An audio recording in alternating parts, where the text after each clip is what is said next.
Okay, folks, it's your pro wrestling rant. It's your buddy Mike Messier. I haven't done one of these in a while, and today we're going to discuss why pro wrestling fans hate pro wrestling fans. And I've thought about this one for a while. I really have. And I've just made mental notes, which I'll share with you now. The outline, the overview of my discussion here. First off, we'll be discussing the fantasy that is pro wrestling. And then the three kind of subtopics of why wrestling fans hate each other, the divisions amongst us, basically territories or federations if you prefer, or alliances as far as actual wrestling companies. That's one thing. Age of the fan, fans' age. And third, and probably the most nuanced, is stylistic choices. So let's start with my overview here, my first argument, or my first hypotenuse. Pro wrestling is obviously, it's not a, I don't want to say, it's, I mean, I as an old school fan, it kind of tears me up to say this, but we have people like The Undertaker and everybody else telling their stories. But pro wrestling is kind of a hybrid. It's a hybrid between reality and fiction. It's a hybrid between sports and entertainment. It's a hybrid between work and shoot. And I think in the big picture, it's really a hybrid between reality and fiction. I mean, yes, these are human beings that we're seeing compete or perform as a competition in a ring, whether it's Ric Flair and Ricky Steamboat in 1989 or Roman Reigns and Logan Paul in 2023. It's an exhibition of competition, and the swing of whether you're trying to convince the audience that it's like a legitimate fight or not depends on the era, depends on the country. Japan used to do a better job of that convincing. So what's left to the audience, us, basically, now that we've allowed that this is kind of a rigged thing, a predetermined thing, we fill in the gaps with our imagination. And WWE in the last couple of years, maybe more so 4 or 5 years ago, but when they had a lot of story gaps in their television programming, they always try to fill in the gaps in the storylines. And, wrestling fans have done that. Wrestling fans are very forgiving of their wrestlers, of their wrestling promotions. So you try to fill in these gaps for when things don't make sense, and you make certain allotments, allowances. Pat Patterson winning the Intercontinental title in Rio de Janeiro. We all know now at this point that was a fictional tournament, but when I was a young wrestling fan, I didn't know that right away, that it was a fictional tournament. I thought it was a little bizarre that this tournament took place in Rio de Janeiro instead of Madison Square Garden or Pittsburgh or someplace civilized like that. So we make these allotments, we make these allowances. We're forgiving. However, we're not so forgiving when other fans are forgiving for things that we don't like. I'll give you, for example, on me. 3 or 4 years ago, during the height of the pandemic era, when the WWE was doing all these shows, I think out of the training center, performance center in Orlando, they had a pay-per-view where essentially the Miz got eaten by zombies. I think the Miz and Jim Morrison both got eaten by zombies. It was a cross-promotional thing. I want to say with a Netflix movie or a series, maybe a Walking Dead spinoff or something. But basically, we saw a couple of our top heel wrestlers in the WWE at the time, in front of our very eyes, get murdered by zombies. And, we're fed this thing. And yes, it has shades to the Revenge of RoboCop from Capital Combat 1990, although none of the Four Horsemen actually got murdered by RoboCop. But my point is, this promotional tie-in, not something that I liked, especially with the Miz and Morrison thing, because essentially we saw the end of these wrestlers and then magically they're back on Raw the following night, type of thing. So I would still point that out. Even now, 3 or 4 years ago, I still reference that Miz got eaten by zombies when I'm basically saying that the Miz is not that great a wrestler, or he doesn't take it seriously, or good for him, he's got the hot wife and the money, but he's still a sellout and he has no moral compass. I would still use that argument. Well, someone else, maybe back in 1990 would say, well, what's Arn Anderson and Ric Flair doing? And Barry Windham and Sid Vicious, they're all running around like fools for this, actor in this RoboCop outfit. How can you take this seriously? Why do you care if Sting's going to come back from this knee injury and beat Ric Flair at the Great American Bash 1990? This RoboCop thing throws all the legitimacy in the toilet and flushes it after it shits on it. And, how could I argue that? But as a young fan, obviously I'm emotionally invested in the Sting Ric Flair storyline, and I'm giving forgiveness. I'm allowing some atrocities, some disgrace with the RoboCop thing. Whereas several years later, I'm an old, crusty, veteran wrestling fan, and I'm not giving those allowances. I'm not giving Miz and Morrison the benefit of the doubt. I'm ashamed of them, okay, for basically selling to zombies and looking like complete idiots. I'm no longer approving. And some of that just comes with, I've, as a wrestling fan, seen so much bullshit in my tenure as a wrestling fan, and someone who's done ring announcing, had a job interview for the WWE creative team and so forth, and fancy myself a bit more intelligent than many of the storylines that are presented to me. My allowances have decreased with age and time, okay? So we all kind of have our things we allow for and things we don't. Things we'll put up with and things we won't. And this kind of goes into the rest of my stuff, all right? And basically what I'm getting at, we are co-creators of this wrestling fantasy world we're in. When I was a child, when I was younger, I had this thing called the Superstar Pro Wrestling game. It was basically the Dungeons and Dragons of pro wrestling. You'd have a card for every different wrestler, and then you would roll dice, and then you would have these matches, and it was all happening in the confines of your brain, yet it was quite stimulating and quite fun. And I really mastered this game. I mean, it's not a game that you would really compete. It's just you're having fun creating these fake matches. But I would have this whole world in my fucking head, and I would write down the different champions, and then I started making cards for the wrestlers. I had one friend who also, by chance, had this game, and he would do his game, I would do mine. We started making audio cassettes for each other, like of us playing the goddamn game and listening like a couple of assholes to each other. Do play-by-play on our fucking role-playing game. So this is some nth level shit, okay? So what I'm getting at is, wrestling's the giant escape. It's more so than football, I think, more so than baseball. These things have seasons. A lot of the appeal to the football now, I think, is based on betting. People are more invested in the teams, their fantasy teams with their money, than they are cheering the hometown squad, the players. They get traded so often, and they're free agents so often.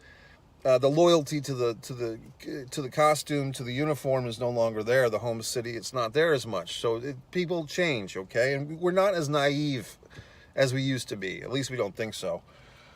Getting back to pro wrestling, what were my three divisions? Okay, the federations. I'm wearing this wonderful ECW shirt that I took this photograph, Sabu and Taz. I took that goddamn photo. So yes, I was a pretty hardcore original ECW fan. I would go to a lot of ECW shows. I mean, I don't want to say I feel #blessed, but I was able to see Barely Legal in person. I was there the night of the New Jack Kulas incident in Revere. I saw Sabu do a lion salt onto a table where his mouth fucking went into the fucking table thing. Okay, so I saw a lot of scary, like Sabu's mouth got all fucked up.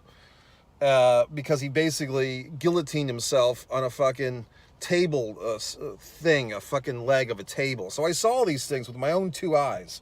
I was there for the Extreme reunion, or Extreme Rising, when Axel Rotten and Balls Mahoney had their last match. I think it was Axel's last match ever. All right? So I've been through the wars with ECW. I have a loyalty to that. Now, I don't necessarily have a loyalty or a respect to Paul Heyman, okay, because I know things that most of you people don't know. But to guys like Tommy Dreamer and Raven and Shane Douglas, I will always have a certain loyalty, a certain brotherhood, in my own mind at least, with these guys. Okay, because I've been through the goddamn wars. People, from old school Texas, a friend of mine actually was able to attend as a young child. He was able to see the Von Erichs in person. I think he saw David Von Erich wrestle in person in Texas. So when this Iron Claw comes out, this movie, yes, I will be doing a review in a day or two once I see it. He has a loyalty to that. I know a lot of friends of mine, the Monty and the Pharaohs, the Benny Scalas, all these guys, Mad Dog Angelo Despino, they're all New England guys. Benny Scala, Nikita Breznikov, Evan Ginsberg, they're all New England guys, okay? And they all, when you talk to a guy like my buddy Steve Feinberg from Rhode Island, and they talk about their wrestling childhood days, they always say the same thing up in Rhode Island. Oh, Jack Ritchie Stadium, Gorilla Monsoon. It's always in the same order. Bruno Sammartino, Chief Jay Strongbow, Gorilla Monsoon, Haystack Calhoun, Pedro Morales. It's almost verbatim. It's always Bruno Sammartino, Gorilla Monsoon, Haystack Calhoun, Chief Jay Strongbow, and I think Pedro Morales is like the five guys that these old school, like late 70s, mid 70s people always list. It's always the same guys. If you talk to, you can see on this channel my interview with John Hitchcock from the Parts Unknown comic book store. He wrote a book about his pro wrestling fan journey. I think it's Section D, Row 1, Section D, talking about all the great wrestlers that he saw in the Mid-Atlantic days and how him and his friends basically started cheering for the Four Horsemen and helped evolve the Four Horsemen, the originals, Ole and Arn, Tully and Rick from Greensboro. So the fans have this great involvement based on the territories is my first point. So if I'm sitting here, where I live, and I'm looking at, say, Pro Wrestling Guerrilla from, I guess, 2012, 2014, and I'm seeing, 10 wrestlers, Jushin Liger and a bunch of other guys of note jamming their thumbs up each other's assholes, I'm thoroughly disgusted. I'm appalled, okay? Because having been to the goddamn Crockett Cup 87, I didn't see 48 wrestlers, 24 tag teams stick their thumbs in each other's ass that night. I saw fucking tag team wrestling. Now these clowns in California want to dance around and stick their thumbs up each other's assholes. Well, I'm offended by that, okay? So Pro Wrestling Guerrilla, I have an immediate disregard and disrespect. And I shared my thoughts on that with the one and only, who was that guy, the professor of wrestling, Chris Hero, okay? And he responded in kind, and the whole Reddit thread started between Chris Hero and myself about the thumb in the ass spot. So I'm greatly offended. Now, he's coming from a different point of view. These are his colleagues. These are his friends. He's wrestled with these clowns. He's going to defend them. Thankfully, he was not part of this shenanigans. But to him, he's got to defend his idiot friends. And, so there you go. So, I mean, but for me, it's highly offensive. And that's when we get basically territorial pissings, Nirvana, okay? Smells Like Teen Spirit album. Territorial pissings. I have, in my mind, what is real pro wrestling, Buzz Sawyer and Tommy Rich, Last Battle of Atlanta. And you have what's in your mind as a true wrestling thing. John Cena versus Randy Orton, 2 belts in a ladder match, or whatever the fuck. Whatever your frame of reference is, Roman Reigns versus Jey Uso, okay, in a Hell in a Cell. Your thing of like, this is what the ultimate wrestling match is. For a while, the great majority of fans would say, oh yes, WrestleMania 17 was the creme de la creme. That was the peak. That was the ultimate show. Triple H versus The Undertaker, Kurt Angle versus Chris Benoit, etc. Great show. But yet still people pissed on the main event, how it ended with Steve Austin turning heel. So, I mean, even when we agree, there's still things we bitch about. My point is, and I'm territory, and now I'm kind of segueing into fans' age. If you're a fan, like I said, from the late 70s, and you put Bruno on a pedestal, or if you were from Minnesota in the 60s or 70s, you'd probably put Vern Gagne, Nick Bockwinkel on a pedestal. If you're a fan of today, you're putting Roman Reigns on a pedestal, or maybe you're not, or you're putting Cody Rhodes on a pedestal. And to you, these guys are the be-all, end-all. But 10, 15, 20 years ago, other fans had their be-all, end-all, whether it was Sting or Hulk Hogan or Ric Flair or the Road Warriors. And guess what, folks? 15, 20, 25 years from now, when Cody Rhodes is retired, or when Roman Reigns is off to Hollywood, or he's running for political office, or whatever the fuck, there's going to be some new people that have come along. And if you don't believe that, where you can really see that evidenced is with the women, especially the WWE women. You know, a year ago, Mandy Rose was the big goddamn thing, right? Well, she hasn't wrestled for a year, and here's your Tiffany Stratton, here's your this one, here's your that one, here's all these other beautiful women that can wrestle and do heel work and all this stuff. So everyone's disposable. Another ass will fill your seat, okay? So age. If you talk to a fan today, and this is one thing that I find superior, I feel superior about it. When I was a young fan, I would read this wrestling magazine called Sports Review Wrestling that would chronicle that things that happened that month 10, 5, and 15 years previous. So I'd be reading these magazines, they'd be talking about Dory Funk Jr. and Jack Briscoe, or the Great Mosquito, all these wrestlers that maybe I'd never see either then or ever, but I would read about them and I'd see these photos and I get this vision in my mind of what wrestling was like before me. And today, it does upset me and it does disappoint me that the young fans that have all this wonderful access through YouTube and through Blu-ray discs and DVDs and all the streaming apps and all these wonderful things, with the tip of the fingers, even if you're just a WWE fan, you can go to the network or now the Peacock and you can see all these wonderful matches from the past. You can get the full vision or at least a partial, spectrum of different things. But I find that a lot of fans, young fans these days, don't put forth the effort. They don't put forth the energy. I'm kind of revolted and disgusted that some fans today that seem to know a lot about the modern stuff, they never gave 3 hours to watch Starrcade 83. They never sat there and watched Ric Flair versus Harley Race in a cage match for 14 minutes and 35 seconds. They don't have that in them. They never sat there, and even if they're a WWE fan, they never watched WrestleMania 1. They don't know what the first match of WrestleMania 1 was. Okay, Tito Santana versus Mr. X. It was Buddy fucking Rose underneath the mask. They never sat there and watched Junkyard Dog and Tito Santana versus Dorian Terry Funk at WrestleMania 2. So these fans, they say that they're fans, but they're basically fans of contemporary what they're being shown on television. I had a good friend of mine, intelligent fellow, several years ago.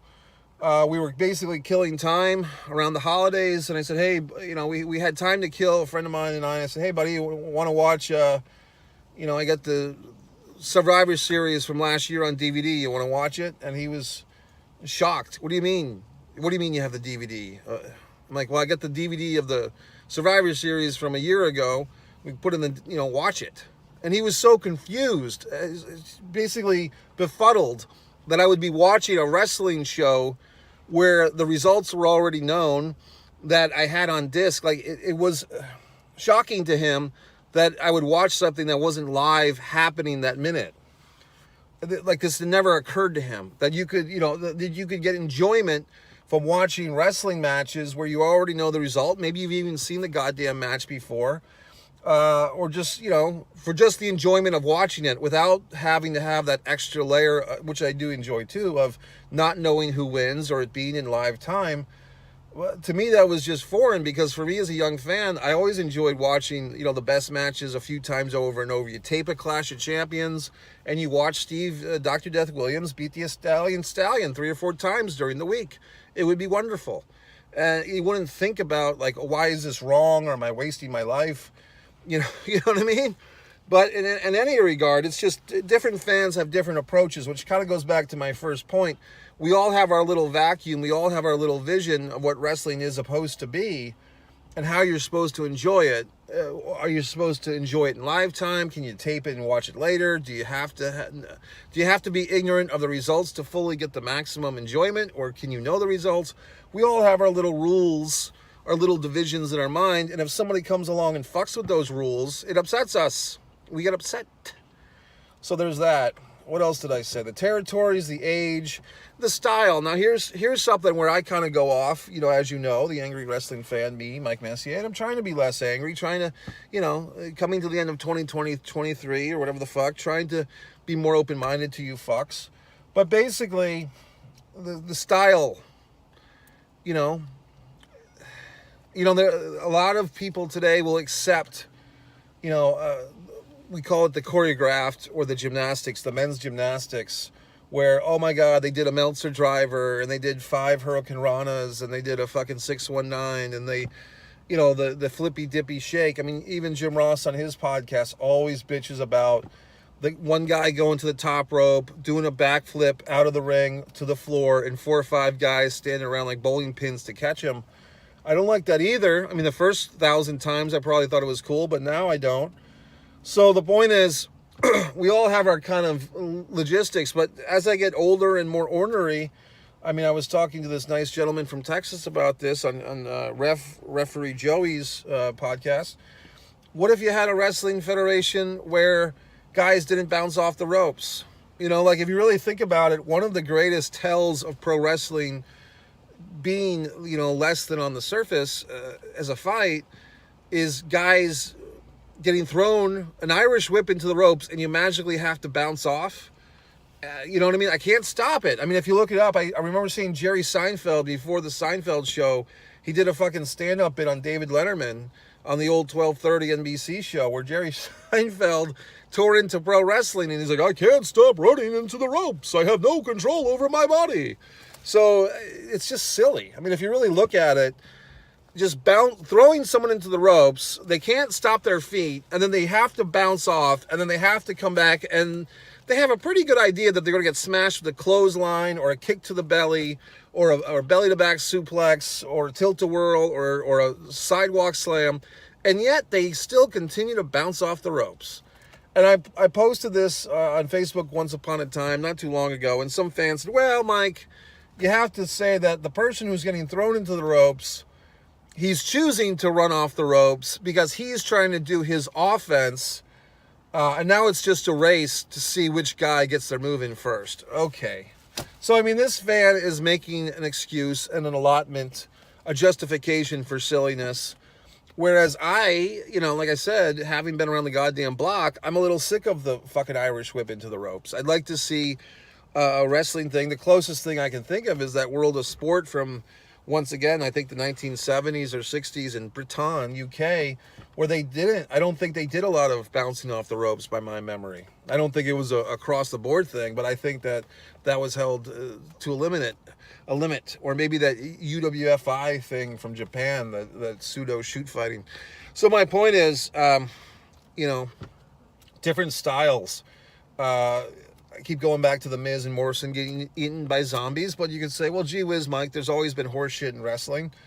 The Ding Dongs, 1989, it's a wonderful show that they debut on, the Clash of the Champions, I think June of 89, and it's a hell of a show.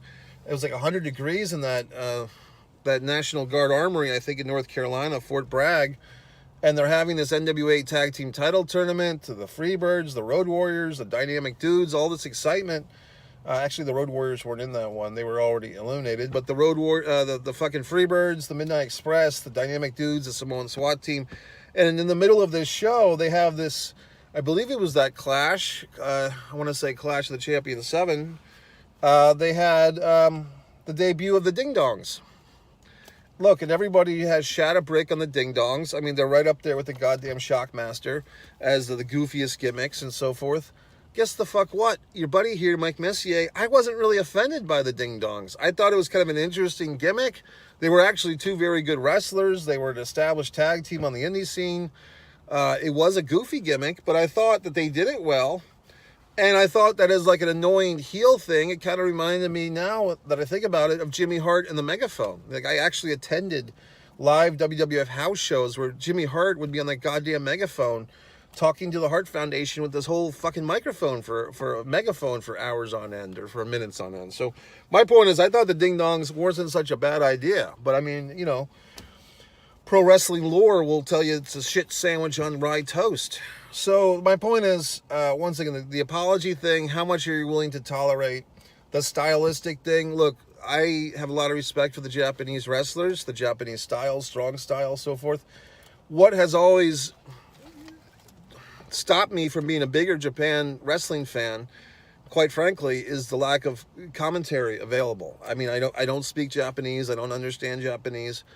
And, when I was in college, we used to have a running joke that we were going to go to Brown University and kidnap a fucking Asian student from Brown and force him to translate the commentary to us while we watched Japanese wrestling matches. You know what I mean? Like, we'd feed him and everything, but we would have this kid, you know, that we would kidnap, and he'd have to tell us what they were saying in the Japanese commentary, because we wanted to understand what the hell was going on with the Misawas and the Okanis and the Otanis and the Jushin Ligers and all these wonderful wrestlers. You know, we were upset because we couldn't understand the language. And to me, you know, it wasn't just a good match. I needed to have some type of grounding of a storyline. So, but then funny thing is, when, you know, they started doing things like Jim Ross, I think, used to work for New Japan, and they would have this weekly show on one of these cable stations. I wasn't really watching it. You know, for whatever reason, I think it was Josh Barnett and Jim Ross. I couldn't get into it as much as I would have hoped to. But anyway, the point is, we all have our different styles, and I guess I'm kind of dwelling on the comedy thing, but you can fill in the gaps here. I mean, there's different styles of wrestling. You can say, you know, the six-sided ring from TNA. I like the high-flying stuff. I don't like it. I like when people have a more traditional match, whatever that means. You can even split hairs a little bit and say, well, who do you like better, Bret Hart or Shawn Michaels? Well, Shawn Michaels had a more performance-based presentation in his matches, and Bret Hart, I thought, had a more reality-based thing. But if you really put them on the continuum, compared to other wrestlers, you know, Bret Hart and Shawn Michaels are not that far apart when you compare them to, say, a mid-'80s Hulk Hogan match, or a Lou Thesz match, or a Verne Gagne match. Then suddenly Bret and Shawn styles aren't that much apart compared to other people that did well at different times. So now let's get into the hatred a little bit. We have all these divisions, right? And I think what I'm, you know, when my overall, go back to the first point, when my preferences are not your preferences, I might feel threatened. I might feel like, well, if you're not seeing this, if you're not collaborating on this fantasy reality thing, like I'm collaborating on it, then you must be wrong. Now, I can't just say, well, maybe I'm wrong. And I can't say, well, maybe you have your vision of it and I have my vision of it, and that's okay. It's like we have to have, at least we feel that we have to have, an agreement. Like, we all agree that this guy's great and this guy sucks. We all agree that this federation's the shits and this one's awesome. And the reality is, you know, we don't have to agree. We do not have to agree. You can say, hey, The Miz is awesome. He can get eaten by zombies 20 times and he's still awesome. I can say that Ric Flair versus Ricky Steamboat Clash of the Champions 6 is the best match of all time. And you know, whatever you say is wrong. You can say, well, you know, Okada and fucking Omega, their 3 matches of the greatest trilogy of all time. You're wrong, Mike. We can all kind of shit on each other and have our territorial pissings, but the reality is we're all kind of deceiving ourselves. You know, there is no objective. This Mount Rushmore stuff, it always infuriates me. People never think in terms of the real Mount Rushmore. Like, there was certain things of those presidents. This guy is to start the Union. This guy is to preserve it. This guy is to defend it. No one ever puts that into their Mount Rushmore stuff. Nobody thinks, like, when they say, oh, the Mount Rushmore of WWF is Steve Austin, The Rock, Hulk Hogan, and The Undertaker. Okay, well, what about Vincent K. McMahon? What about Vincent McMahon Sr.? What about Gorilla Monsoon? You know, what about this asshole or that asshole? Or the guy that owned Madison Square Garden that rented out the building? Nobody thinks that way. They say the Mount Rushmore of pro wrestling, Ric Flair, Hulk Hogan, John Cena, and The Undertaker. Okay, what about Gorgeous George, Antonio Inoki, Giant Baba, and George Hackenschmidt? Or Don Leo Jonathan? And that's when you lose people, because they don't study the goddamn history. They don't have respect for the true origins.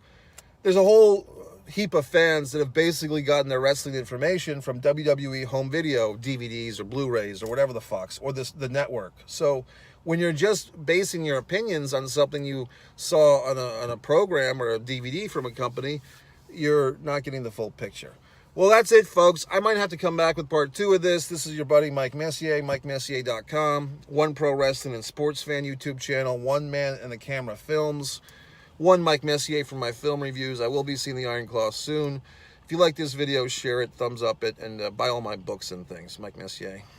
the foreign object e-based.